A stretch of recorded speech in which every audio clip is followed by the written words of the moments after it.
मग तुम्ही तेव्हा नाही सांगायचं मॅडम तुम्ही काम करू नका का तुम्ही सांगतात का फॉर्म भरून घेतात याचे फॉर्म घ्या राख्या जमा करा मुख्यमंत्र्यांच्या राख्या जमा करण्यासाठी आधार राख्या जमा केलं मी हे पद्धत योग्य नाहीये मला येता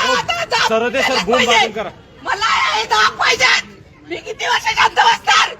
18 वर्ष झाले मला काम करून त्यांना भेटायला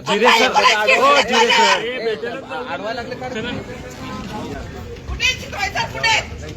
सावे साहेब कुठे कराय साहेब कुठे त्यांनी मला बघितलं नाहीये का मी आता इथून जाणार नाहीये मी आता उपाशी नापाशी ते आंदोलन करणार आहे मी इथून आता उठायलाच नाहीये काय तुमचं नाव काय ते मी दिव्या उल्हास मराठे छत्रपती संभाजीनगर गेल्या 18 वर्षापासून मी भारतीय जनता पार्टीत काम करते काय नाराजगी काय तुमची नाराजगी अशी मी प्रभाग क्रमांक 20 मधून मी तिकीट मागितलं ओपन महिला मधून तर त्यांनी एका छोट्याशा कार्यकर्ता तो कधीतरी येतो छोट्याशा कार्यकर्त्याच्या बायकोला तिकीट दिलं हे योग्य आहे का